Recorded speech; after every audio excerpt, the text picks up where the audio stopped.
After explaining about who should be the caretakers of masjid, now Allah is focusing this point. Ajaltum.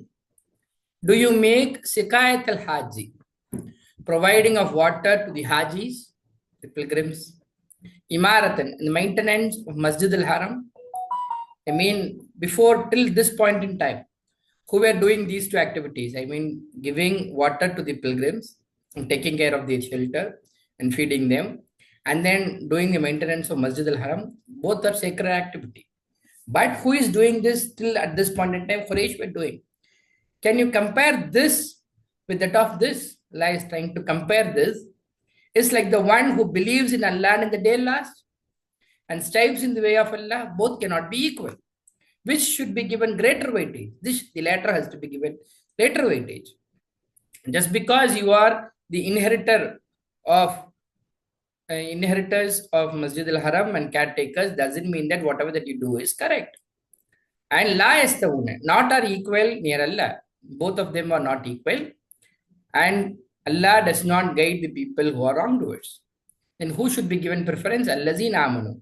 Those who believed, wahajaru, who have emigrated just for the cause of Islam, who did immigration and left all their properties, their assets, and immigrated only for the benefit of Islam, and strive hard in the way of Allah. How they are doing? By spending their wealth and spending their lives. In general lives, people consider that dying in the cause of Islam. That is also part of it. But even during their birth, during their living time, they spend ample amount of time for the cause of Islam. They invested time. And people who does this job, who believe, who emigrated, and who strive hard in the way of Allah, with their wealth and with their lives, they are all the mutarajat. They have greater rank near Allah. And those, they will be successful ones. You bashiruna, and give them glad tidings, their Lord. I mean, Allah gives glad tidings for such people. What is the glad tidings? Bi rahmatin, with the rahmat from Allah, from Him, and a pleasure, and the gardens for them.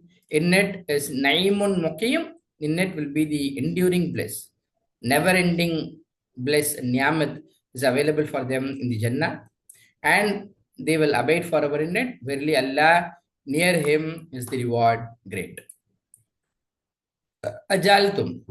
இதனால் வரை ரசூல் ஸல்லல்லாஹு அலைஹி வஸல்லம் இங்கே முஷ்ரிக்கீன்களை தடை செய்யப்படக்கூடிய இந்த நாளுக்கு முன்னாடி வரை மஸ்ஜிதுல் ஹரமில் ஆக்கினீர்களா தண்ணீர் புகட்டுவதையும் ஹாஜிகளுக்கு தண்ணீர் புகட்டுவதையும் பராமரிப்பது, எதனை பராமரிப்பது? மஸ்ஜிதுல் ஹரமை பராமரிப்பது.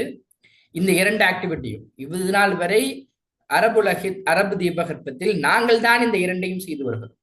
எங்களுக்கே குலப்பெருமை இருக்கிறது. வெறுமனே பகட்டுக்காகவும் பினான்சியல் பேக்ரவுண்டுக்காகவும் அவர்களுடைய படோபித்தனத்தை காட்டுவதற்காகவும் இந்த ரெண்டு ஆக்டிவிட்டி செய்யக்கூடிய இந்த மக்களையும் அல்லாவிற்காக ஈமான் கொண்டவர்கள் இவர்களும் எவர்கள் ஈமான் கொண்டார்களோ, அல்லாவை ஈமான் கொண்டார்களோ, மறுமை நாளை ஈமான் கொண்டார்களோ, மேலே சொன்ன அந்த ஹாஜிகளுக்கு தண்ணீர் புகட்டக்கூடிய வேலை, மஸ்ஜிதுல் ஹராமை பராமரிக்கக்கூடிய இந்த வேலை செய்பவர்கள் அல்லாவையும் வைத்துக்கல, மறுமை நாளையும் வைத்துக்கல, மார்க்கத்துக்கு உறுதுணையாகவும் இல்லை.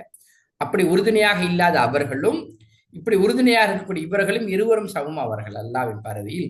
அல்லாஹ் கேட்கிற வெளிரகமாக செய்யக்கூடிய அந்த விஷயங்களுக்கு மாத்திரம் அல்லாஹ் இம்பார்ட்டன்ஸ் தருவதில்லை. மாறாக இன்னும் மறுமை நாளையும் இன்னும் போர் புரிந்தார்கள் அல்லாவுடைய பாதையில் இருவரும் சமமாவார்களா? சமமாக மாட்டார்கள் அல்லாவிடம். நிச்சயமாக அல்லாஹ் நேர்வழியில் செலுத்த மாட்டான் அநியாயக்கார மக்கள். நாங்கள் பாரம்பரியமா எங்கள் குடும்பம் தான் இந்த வேலையை செய்துட்டு வருது என்பதற்காக எந்த முக்கியத்துவமும் இஸ்லாம் என்னது கொடுக்க முடியாது இவர்களுக்கு. ஏன்னா அவர்கள் உலக ஆதாயத்திற்காக இதனை செய்கிறார்கள். அப்புறம் யாருக்கு அதிக முக்கியத்துவம் எல்லாம் தருகிறார்? எவர்கள் நம்பிக்கை கொண்டார்களோ, நம்பிக்கை கொண்டதோடு ஹிஜ்ரத் செய்தார்களோ. ஒண்ணு இந்த நிறைய விதமான ஹிஜ்ரத் சொல்லலாம். ஒண்ணு இடம் பெயர்ந்தது சரி, இல்லாட்டி அறிவு ரீதியான ஹிஜ்ரத், அறியாமையிலிருந்து இஸ்லாத்தை தெரிந்து கொண்ட அந்த ஹிஜ்ரத், அறியாமை கால பழக்க வழக்கத்திலிருந்து இஸ்லாம் சொல்லக்கூடிய பழக்க வழக்கத்திற்கு மூவான அந்த ஹிஜ்ரத் என்ன அவர்கள் ஹிஜ்ரத் செய்தார்களோ, பிறகு போர் புரிந்தார்களோ, அல்லாவுடைய பாதையில் போர் புரிந்தார்களோ. போர் புரிவது எதனை கொண்டு? பொதுவாகவே அல்லாவுடைய பாதையில் செலவு செய்வது இரண்டை கொண்டு. ஒன்று அவருடைய செல்வத்தை, அவருடைய ஆற்றலை, அவருடைய எனர்ஜியை, அவருடைய கெப்பாசிட்டியை, ஸ்கில்ல, கான்டாக்ட்ஸை, அவருடைய இன்ஃப்ளூயன்ஸை அனைத்தையும் அல்லாவுக்காக பயன்படுத்துதல். பிறகு அவர்களுடைய உயிரை, இது வாழும்போது இருக்கக்கூடிய அவர்களுடைய நேரத்தை பயன்படுத்துவதாக இருக்கட்டும், இல்லாட்டி அவருடைய இறப்பும் என்னது அல்லாவிற்காகவே இருக்கிறது. இப்படி இருப்பவர்களும் இவர்களுக்கு ஆலம தரஜாத், அவர்களுக்கு மகத்துவமான பதவிகள் அல்லாவிடம் இருக்கிறது. பிறகு அல்லாஹ் அவர்கள்தான் வெற்றியாளர்களாக இருக்கிறார். பஷீருகும், பிறகு நற்செய்தி சொல்லுங்கள் அவர்களுக்கு அவர்களுடைய இறைவனிடமிருந்து இந்த மாதிரியாக செய்யக்கூடியவர்களுக்கு நற்செய்தி சொல்லுங்கள். என்ன நற்செய்தி? அவர்களுக்கு கருணை உண்டு, தன்னிடமிருந்து அல்லாவிடமிருந்து கருணை இருக்கிறது என்ற நற்செய்தியும், இன்னும் பொருத்தம் மகிழ்ச்சியும் இருக்கிறது, இன்னும் சொர்க்கம் அவர்களுக்கு அவற்றில் அதில் நிரந்தரமான நிலையான ஒரு இன்பமும் அவர்களுக்கு காத்திருக்கிறது. எந்த அளவுக்கு நிரந்தரமானவர்களாக இருப்பார்கள் அதில், எப்பொழுதும் நிச்சயமாக அல்லாஹ் அவனிடமே கூலி, மகத்தான கூலியை காத்திருக்கிறது. somebody can listen.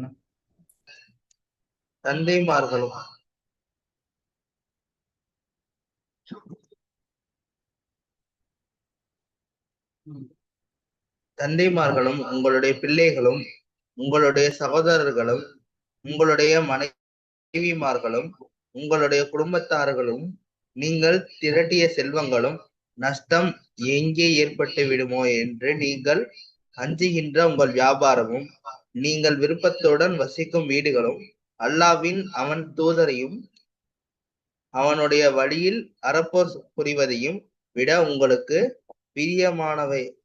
பிரியமானவையாக இருக்குமானால் அல்லாஹ் அவனுடைய கட்டளையை வேதனையை கொண்டு எதிர்பார்த்து இருங்கள். அல்லாஹ் பாவிகளை நேர்வழியில் செலுத்துவதில்லை. நிச்சயமாக அல்லாஹ் உங்களுக்கு பல போர்க்களங்களில் உதவி செய்கிறான், நினைவு கூறுங்கள். ஆனால் ஷைனைன் போர் நடந்த அன்று உங்களை பெருமகிழ்ச்சி கொள்ள செய்த உங்களுடைய அதிகமான மக்கள் தொகை உங்களுக்கு whomever he wishes, Allah is forgiving and most merciful. லக்கது நஸரக்குமுல்லாஹ், Hunain போர் ரசூல் ஸல்லல்லாஹு அலைஹி வஸல்லம் 8வது ஹிஜ்ரியில் நடைபெறுகிறது. ரசூல் ஸல்லல்லாஹு, இந்த ஹுனைன்கிறது மக்காவுக்கும் தாயிஃபுக்கும் மத்தியில் இருக்கக்கூடிய ஒரு பகுதி. ரசூல் ஸல்லல்லாஹு அலைஹி வஸல்லம் தலைமையில் பெரிய தலைவர்கள் எல்லாம் பங்கு பெற்ற Abu Bakr, Umar, Khalid bin Walid, அதனால் வரை ஒரு மிக சமீபத்தில் எனது இஸ்லாத்தை தழுவியவர், அதற்கு வரை குறைஷிகளுடைய தலைவராக இருந்தவர். மக்கா வெற்றிக்கு பிறகு இஸ்லாத்தை ஏற்றுக்கொண்டு இப்பொழுது இஸ்லாமிய படைக்கு தளபதிகளில் ஒருவராக இங்கே காலித் பின் வலீத் இருக்கிறார். பெரும் தலைவர்கள் எல்லாம் கொண்ட இந்த போரில் முஸ்லிம்களுக்கு ஒரு நினைப்பு இருந்துச்சு, நம்ம தான் நிறைய நம்பர்ல இருக்கோம், இதற்கு முன்னால் போல இல்ல, இப்போ வெறும் வலுவாக இஸ்லாம் இருக்கிறது, 12,000 நபர்களுடன் இங்கே படையெடுத்து செல்கிறார்கள். இதுல சில முஸ்லிம்கள் இப்படியும் சொன்னாங்க, நம்ம ஒன்றும் இதுக்கு பயப்பட தேவையில்லை இந்த வாருக்கு, ஏன்னா நமக்கு தேவையான நம்பர்ஸ் இருக்கு, நமக்கு தேவையான எண்ணிக்கையில் நமக்கு எல்லா பலமும் இருக்கு என சொன்னாங்க. ஆனால் அந்த போர்க்களத்துக்கு போனதுக்கு அப்புறம் அவர்கள் எதிர்பாராத விதமாக பதுங்கு குழியிலிருந்து அவர்கள் மீது அன்பு எய்தி தாக்குதல் தொடுக்கப்பட்டது. இதை அவர்கள் சற்றும் எதிர்பார்க்கவில்லை. முதல்ல அந்த போர்க்களத்தை விட்டு ஓடுபவர்களாக முஸ்லிம்கள் இருந்தாங்க. பிறகு நிலைமையை ரசூல் ஸல்லல்லாஹு அலைஹி வஸல்லம் சமாளித்து பிறகு அந்த போரில் ரசூல் ஸல்லல்லாஹு அலைஹி வஸல்லம் அவர்களுக்கு வெற்றி கிடைத்தது. இப்போ இதன் ஊடாக அல்லாஹ் ஒரு சில கருத்துக்கள் எல்லாம் பதிவு செய்கிறான். இங்கே நம்பரை விட அல்லாவின் மீது நீங்கள் வைத்திருக்கக்கூடிய அந்த நம்பிக்கை தான் மிக முக்கியம் என்ற அந்த அடிப்படையில் லக்கது நஸரக்குமுல்லாஹ், பிறகு திட்டமாக உதவி செய்தான் உங்களுக்கு அல்லாஹ், எல்லா நிறைய போர்க்களங்களில் உதவி செய்திருக்கிறான், அதிகமான போர்க்களங்களில், இன்னும் ஹுனைனுடைய போர்க்களத்திலும் கூட. பிறகு நீங்கள் பெருமை அடித்த பொழுது உங்களில் சிலர் எதனை கொண்டு நீங்கள் அதிகமாக இருப்பதை கொண்டு அவர்கள் பெருமை அடித்துக் கொண்டிருந்தார்கள். நம்ம எதுக்கு பயப்பட தேவையில்லை என்ன பெருமை அடித்துக் கொண்டவர்கள். பிறகு ஆனால் அந்த எண்ணிக்கை அவர்களுக்கு பலனளிக்கவில்லை உங்களுக்கு எதனையும். பிறகு ஜாக்கத், பிறகு இன்னும் நெருக்கடிக்கு ஆக்கப்பட்டது, உங்கள் மீது பூமி நெருக்கடிக்கு உள்ளாக்கப்பட்டது. அப்படின்னா உங்களை போர் உங்களுக்கு எதிராக திரும்பியது. பிறகு அல்லாஹ் உடைய விசாலமாக அல்லாஹ் இல்லாமல் இருந்திருந்தால், அது விசாலமாக இருந்தும் பூமி விசாலமாக இருந்தும் உங்களுக்கு நெருக்கடியாக்கப்பட்டது. இது விசாலம்னா உங்களுக்கு எண்ணிக்கை அதிகமாக இருந்தும் உங்களால் இந்த போரை சமாளிக்க முடியல. பிறகு நீங்கள் திரும்பினீர்கள் புறமுதுகு விட்டு ஓடியவர்களாக. பிறகு அல்லாஹ் இறக்கினான் உங்கள் மீது தன்னுடைய அமைதியை இறக்கினான், தன்னுடைய தூதர் மீதும். தூதர் வலுவான முடிவுகள் எடுத்து அந்த போரில் வெற்றி வாகை பெற்று தந்தார்கள், அவர்கள் மீதும் மூமின்கள் நம்பிக்கையாளர்கள் மீதும். பிறகு அல்லாஹ் இறக்கினான் சில படைகளை, எதனை நீங்கள் பார்க்கவில்லையோ மலக்குமார்களை இறக்கி அல்லாஹ் உதவி செய்தான். பிறகு அல்லாஹ் தண்டித்தான், வேதனை செய்தான் நிராகரிப்பாளர்களை. அதுதான் கூலியாக இருக்கிறது நிராகரிப்பாளர்களுக்கு.